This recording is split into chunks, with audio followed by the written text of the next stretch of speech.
we lit a candle for the death of our 8-year-long dream to be each other and cried as the candles burned. We stepped out of the chapel, took deep breaths, and continued our meandering drive, enjoying the freedom of not having a destination. That day, we both acknowledged that our dream was not happening. It did not end the grief and the longing, but it did offer the closure that we both needed to move forward. It was the beginning of acceptance. It prepared us to realize that a family of two can be complete, whole, fulfilling, and joyous. It was knowing that the sun sets, there is a certainty that would also rise again. It was the joy we share in the beauty of both sunrises and sunsets.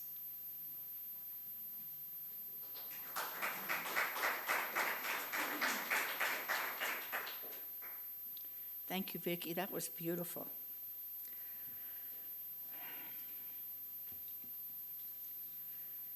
So our message today is along those same lines. We have with us Dr. Chrsitine Garner. She is Assistant Vice President for Research at Texas Tech University Health Sciences Center and also Assistant Professor in the Department of Obstetrics and Gynecology Infant Risk Center. She received her PhD in nutrition with minors in epidemiology and human development from Cornell University in Ithaca, New York, and her RD from the University of California in San Francisco. And we also have with us Casie Stoughton, who is director of the Amarillo Department of Health, a position she has held for 10 years. And together they are part of a coalition called Vibrant Moms.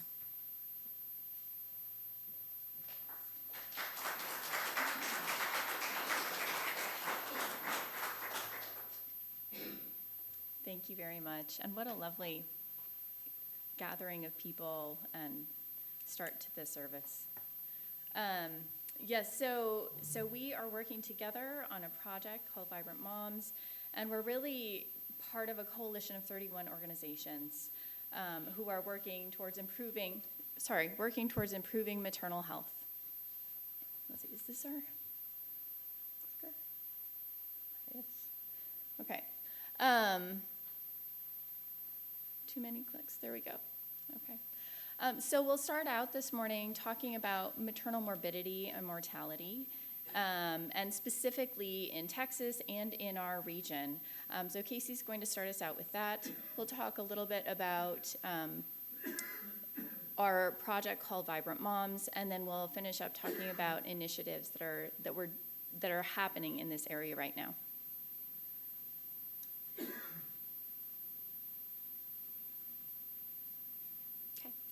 So we have two slides talking about data specific to maternal health. And you can see from this slide that maternal mortality, which is defined as the death of a woman while pregnant or within 42 days of the end of pregnancy, but not due to accidental or incidental causes, is much higher in the U.S. than any other high-income country, and specifically affects U.S. Black women, and so that it is a very it's a problem and certainly needs to be addressed. Specific to the Texas Panhandle, the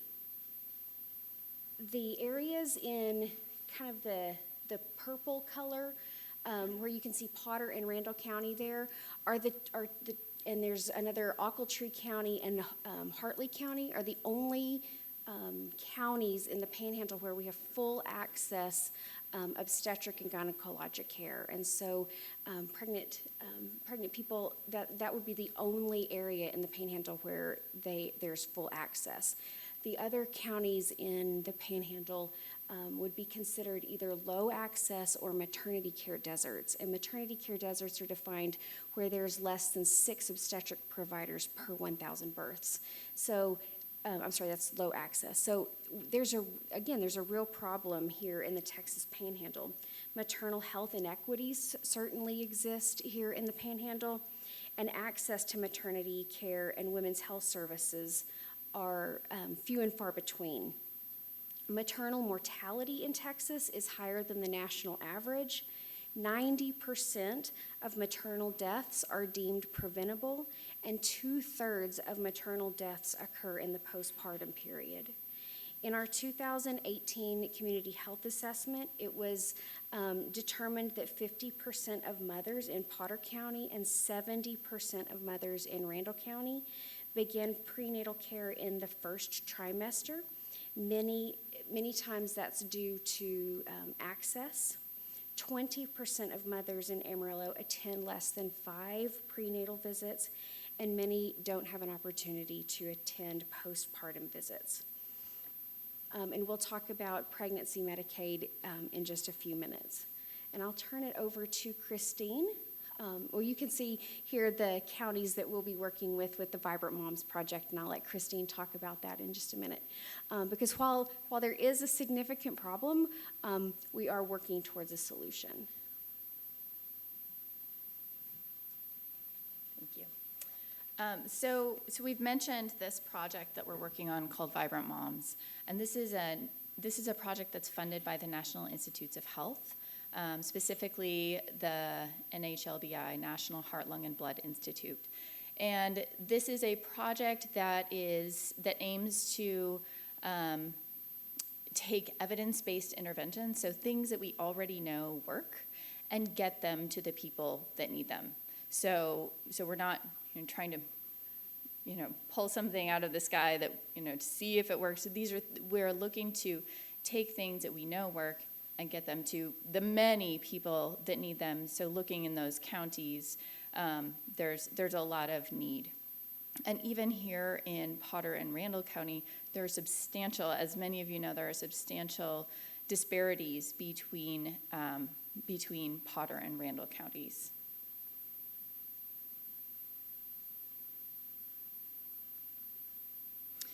So the overarching goal of this problem, or of this project called Vibrant Moms, is to improve care coordination and access, to enhance preeclampsia screening and prevention, and ultimately to improve maternal health and mitigate transgenerational disparities. And at our most recent coalition meeting just this past week, we determined that preeclampsia is in fact going to be the maternal health concern that we're going to address. That was decided as a group. So we have 3 goals that this project is doing over this 2-year study. The first is to identify maternal health needs of individuals in these 6 Texas Panhandle counties. So those are the counties that Casie pointed out on that previous slide. So Potter and Randall, Gray, which is where Pampa is, Duff Smith, which is where Hereford is, Parmer, which is where Friona is, and then also Swisher, which is where Tulia is. Our second goal is to identify barriers and facilitators to implementation of evidence-based maternal health programs. So barriers, looking at that slide with the maternity care deserts, there are definitely barriers in terms of being able to access care or travel to where the care is. And as well as facilitators, and those would be resources. So what is available in those locations? Whether it's a pregnancy crisis center or daycares, any organizations that reach the priority population, which is women who are pregnant or postpartum. Oh. Too many clicks, sorry. And then finally, the third goal of this project is to develop strategies that will get these evidence-based interventions to reach the people who need them. Okay, so we have 5 data collection methods that we've been working on over the course of the past year. So this project started in August of last year and will go through August of next year. And we have our 5 data collection methods. We're conducting a community health needs assessment survey, which Amarillo Public Health is really leading that piece of the data collection. That will be rolling out. You may even see some QR codes and surveys, so please take them. You may see those beginning in October, so beginning next month. And that will continue for a couple of months.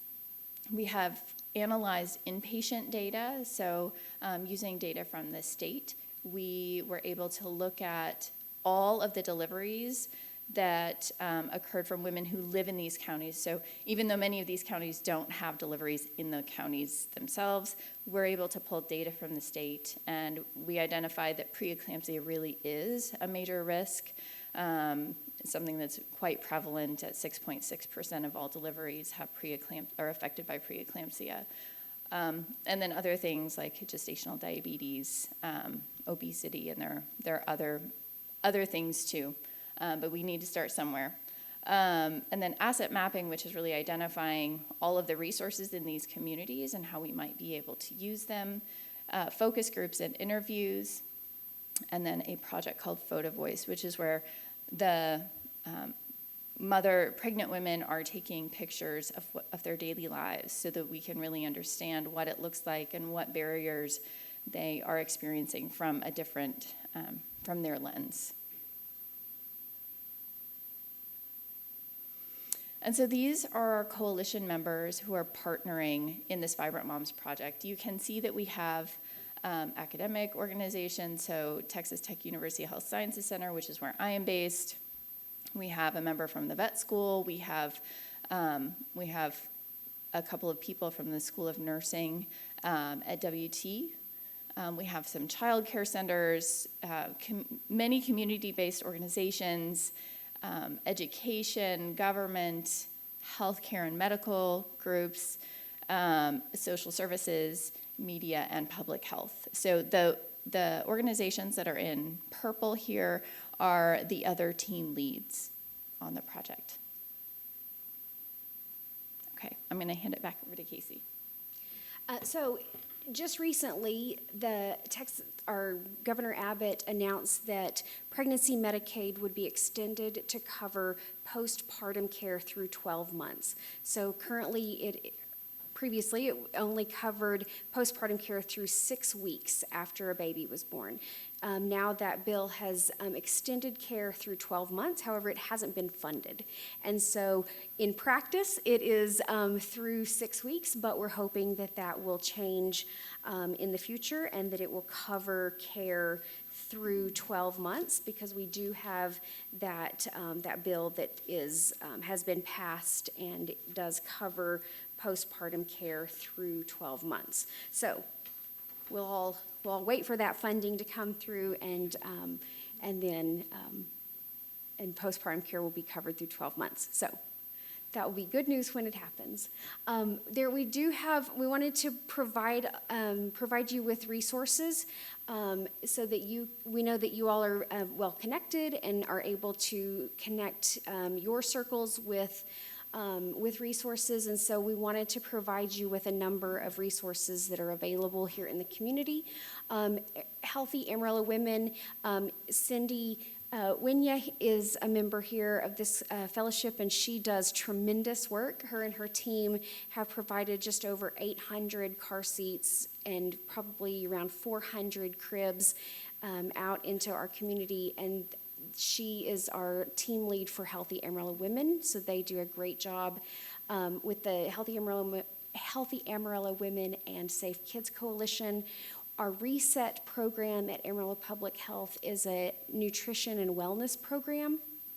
So if you are interested in that, or you know someone who might be, it's a great program that we partner with Parks and Rec. Hannah and Lita do a wonderful job leading that. It comes with a membership to Warford, classes that are just really outstanding. They also have a Walk with Ease program that they host that is supported by the American Arthritis Foundation, so really great resources that are available there. And then a number of resources here through Texas Tech. So again, we've got the Vibrant Moms Project, the Mama Meals Project, and then the Infant Risk Center, which does a tremendous amount of work, especially with the Mommy Meds app that provides moms an opportunity if they're breastfeeding and they want to know if a medication is safe to take while they're breastfeeding, then they can connect with the Mommy Meds app. And so it's just a truly outstanding resource.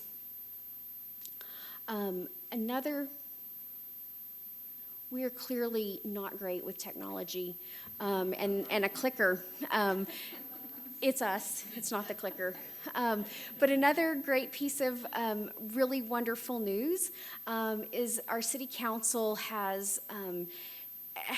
is supporting a women's health clinic through the Amarillo Public Health Department. And so we're very excited about this project. We're working to finalize a budget, but we're looking at around $1 million in support for a women's health clinic where we will be able to provide well woman visits, which will include mammogram referrals, Pap testing, pregnancy testing, contraception, and STI testing and treatment. We already do provide STI testing and treatment, so if that's a service that someone is in need of, then that service is already provided through Amarillo Public Health. These additional services, though, we're hoping to start soon through support from our city council. We will also be able to provide a service that we're calling prenatal care, and that's on the next slide, so don't worry. And I'm very excited about this project. So prenatal care will include pregnancy testing, and once an individual is identified as pregnant, then we'll be able to provide prenatal vitamins, STI screening, drug screening, mental health screening, and then we'll have 2 Medicaid navigators on site where we'll be able to connect that individual to pregnancy Medicaid so that if they don't already have a payer with health insurance, then we'll be able to help connect them to a payer source, which is, as we all know, very important. And then we're also going to have a social worker in this program where we can connect individuals to needed social services like WIC, SNAP, TANF, Nurse Family Partnership to have the healthiest pregnancy that they can. If we know that 50% of mothers in Potter County and 70% of mothers in Randall County aren't able to have their first appointment in their first trimester, then we've got time, and we want to make sure that we're having these making referrals to prenatal care, but in that time that we're waiting, then we can go ahead and connect to pregnancy Medicaid, connect to different social services so that if we have to wait anyway, then we're making good use of that time while we're having to wait. So this prenatal care program is something that we're very excited about at Public Health.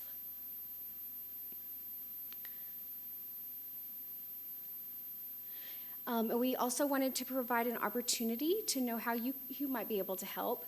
We're always open for donations for cribs and car seats. We do have a project and a partnership with the state through the Safe Riders program, but like right now, the Even Flow warehouse is out of infant seats, and so we aren't able to order infant car seats. And so if we have the availability of donations, then we can purchase those infant seats for families who need them. So that's an opportunity. It's always wonderful to refer people to local websites and resources. And then joining the Vibrant Moms Coalition. Your input is always valuable to us, and we always appreciate your input. And that is our presentation today. So we're happy to, if you have any questions, or we're happy to answer those. That was quick, y'all. Good, thank you. Yes, ma'am.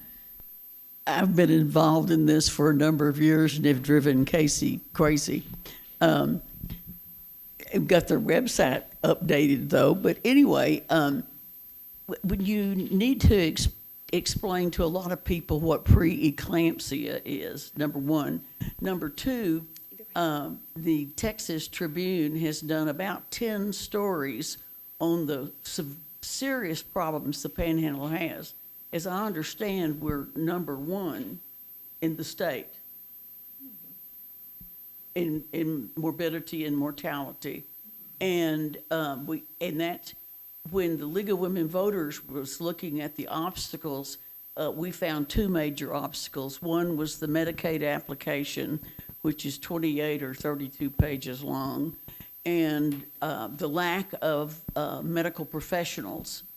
And could you talk about preeclampsia and the obstacles to care in the Panhandle, which Texas Tribune says is terrible, that we have a desert, a prenatal desert? Yes, absolutely. Great question. So preeclampsia is a condition that occurs usually after 20 weeks of pregnancy, which involves hypertension, so high blood pressure, along with some other organ dysfunction. It can be the kidneys, it can be the liver. Commonly you'll hear people talk about spilling protein in the urine is a major thing. We now know that it's not only that, there are other things too. So identifying high blood pressure during pregnancy and treating it can be really important and help prevent development of preeclampsia or severe preeclampsia. We also know now that there's another way to prevent preeclampsia, which is starting a low-dose aspirin after 12 weeks of pregnancy. Has been shown to be a very effective way to reduce onset of development of preeclampsia. And so the preeclampsia is, it can lead to preterm birth in many cases, cesarean delivery, something called eclampsia, which is preeclampsia with seizures. So it can have really severe outcomes in the short term, and in the long term increases risk for cardiovascular disease for both the mother and the infant. So that's what preeclampsia is. And then, yeah. So yes, there have been articles about the maternity care deserts, and it is a very big problem. And there is a shortage of OBs in our region, in our region, across the country, because labor and delivery units in these smaller, more rural communities have been closing for, 10, 15, even 20 years, but especially in the past 10. And so, not only are there labor and delivery units closing, but the OBs are leaving those areas. Malpractice insurance and liability is very, very high for OBs and for labor and delivery units. And so that's really a major reason why these smaller hospitals are closing those services. Just one more comment about preeclampsia is that you mentioned before the number of people who die postpartum, and sometimes if the preeclampsia is not treated properly, and it can even develop postpartum, and boom, that's when people really get into trouble. Yes. And that's part of that. The other thing about everybody closing and nobody wanting to do OB is because of the whole abortion crap that's going on in the country. That has really scared people to the point, and especially in Texas with all of the goofy things that Abbott and some of his buddies want to do, that has not helped in any way. And my question, to get around to my question, is do you have something that we could, if we meet someone that we wanted to give the information to, do you have anything printed out, any little flyers or anything that we could hand them to say, here's the resources that you need to contact, and here's how you get to them? Related to preeclampsia or To care prenatal, or both? to the whole, To all of it. To prenatal care. basically to prenatal care, to get them hooked up with you quickly. Not yet, but we can get that for you. Okay, that would be great. Okay.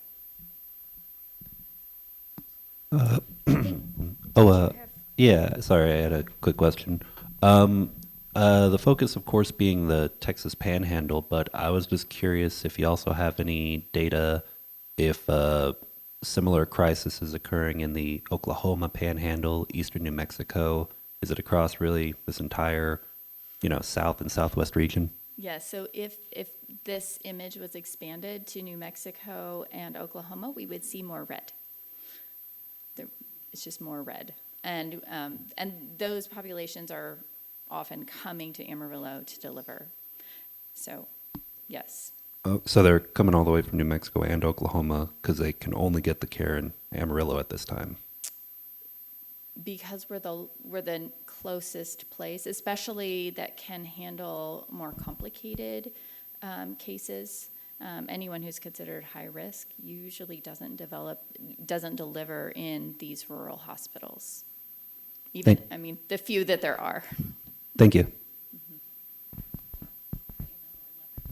Right. Yes, ma'am. I didn't know that the Medicaid, I wasn't aware that Medicaid bill was never funded. That's the information that we have. We're always happy to, if there's additional information, things change on a dime. So if there's additional information out there, we're always happy to change our information, but that's the information that we have. Yeah, because everybody worked so hard to get that bill passed, and for it not to be funded is just unbelievable. I think we really need to follow that up and see what's going on. Sure. Because we had the huge surplus last time when the bill was when the bill was passed to extend Medicaid care to postpartum when a lot of complications occur as well. And the last thing, if you could just deal with a few of the other conditions that cause complications and/or death in delivery, and the fact that Dr. Baker told the league that over 30% of the poor women going to Northwest Texas Hospital for free delivery had no prenatal care. I don't know that, I think that would certainly be something that Dr. Baker would be the expert in speaking to. But we do know that prenatal care is a problem and that we're hoping to be able to help in that area. And besides preeclampsia, what are the other conditions that cause the complications? In addition to preeclampsia, simply not having prenatal care increases risk of all sorts of problems. But gestational diabetes is a problem. Infections, STIs. Those are really, and then chronic health conditions. So in some of our counties, our priority counties for the Vibrant Moms Project, in a couple of them, more than 40% of women enter pregnancy with a chronic health condition. And so, it's that underlying health that also increases risk for problems during pregnancy and with deliveries.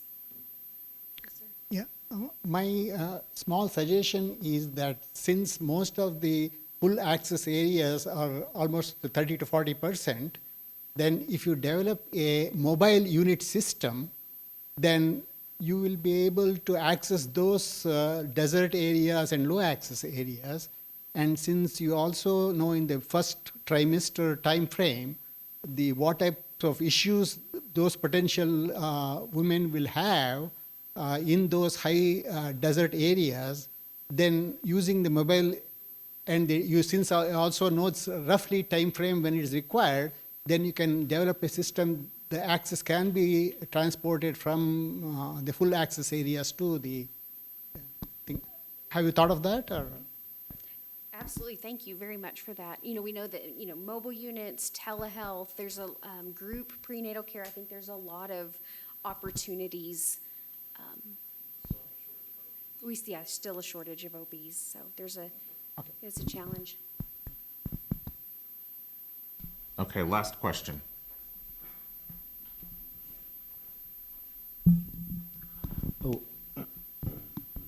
Excuse me. I just wanted to follow up on Ark's question about mobile units, and like you were saying, just there's a general shortage of OBs, and some of that is economic. Perhaps in some cases it's legal or perceived fear of legal repercussions, lack of familiarity with the laws. So if there were a solution like that, mobile units that were put into place by some program at some point, is there any concern from the insurance standpoint, from the standpoint of, well, really red tape that could sabotage that as it's getting up off the ground? Y'all ask hard questions, and we appreciate that. I think anytime there's a new program that we're considering, there's always those questions that we want to look at. And so we probably should come to you whenever we're putting together a program so that you can ask us all of those questions. But I would probably say yes. And probably looking at which, and again, this is totally off the cuff, but looking at, codes and insurance, ICD-10 codes and things like that, what would they pay for and different things like that, I think would probably be important in looking at a project like that. Similar vein, you mentioned it's 28 to 30 pages for the Medicare? Medicaid, excuse me. Is there a facility to help people? I would hate to take on a 28 to 30 pages. So we will have 2 Medicaid navigators at our women's health clinic that will be able to have access into the Medicaid system. We'll be a level 3 community partner with Medicaid, and so we'll be able to help individuals navigate that system for pregnancy Medicaid, but also for children's Medicaid, for children with special health care needs, for anyone who's needing.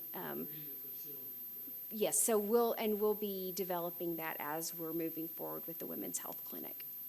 And currently there are at the food bank there's a Medicaid navigator, and at the Coalition of Health Services.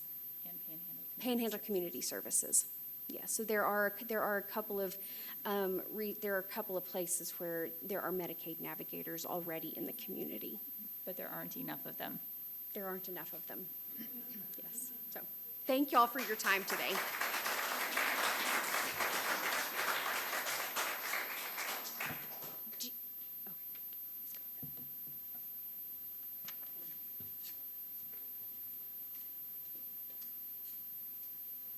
Thank you. We appreciate you very much, and I'm sure you weren't expecting to have to answer all those questions that weren't on your list, but I'm glad to see that we were also interested in the presentation.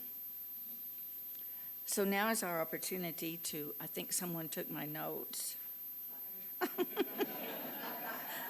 going to have to ad-lib here.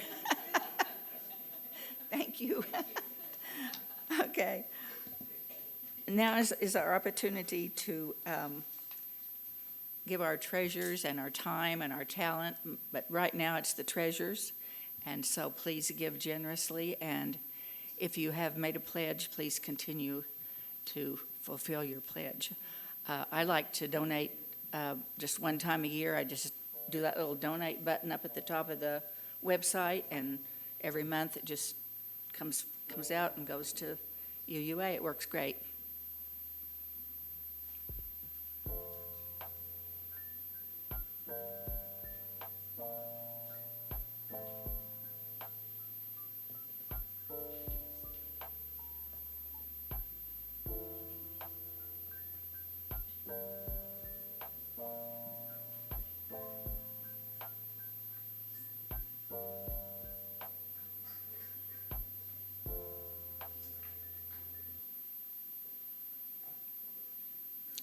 Oh my gosh, what is all that? I'm going to let you all read that. It's got some big words in it. That's the topic for this afternoon.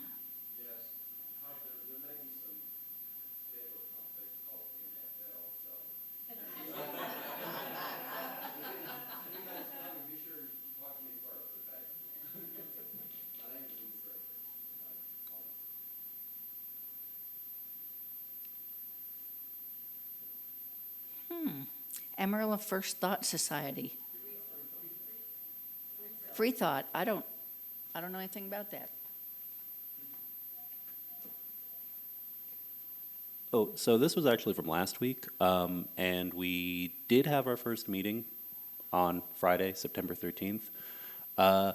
As for the next meeting, getting it all planned out and still determining the exact date, and next week I'll have an update for you all. Well, the social committee is back. In case you didn't notice, there's a sign-up sheet out in the lobby, and I noticed 2 or 3 people have already signed up. I heard something about a Halloween party, and oh my gosh, I hope we don't have to dress up. What I heard about that Halloween party was that it would involve watching Young Frankenstein. Oh, okay. Okay. And here's our list of regular meetings. As you all know, everything continues every month. Lots of opportunities to be involved here at the Amarillo UU. And next Sunday will be our friend Laura Brandis. And after that is Lauren Glasgow. And then on October 6th, we'll start our month over again, as we always do, with Chuck Fisher.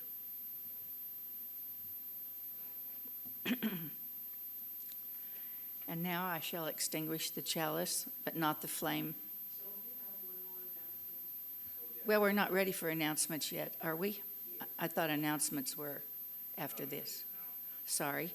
One more announcement, very important. If you signed up to have dinner with John Hintz, let him know, because he has no idea who's coming to dinner.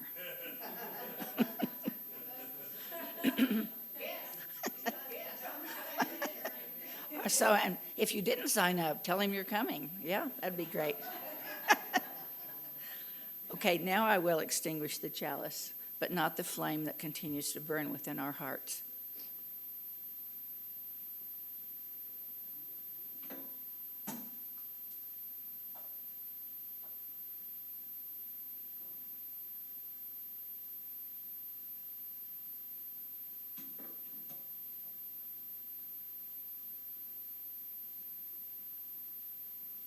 Now, if you will join me in our song.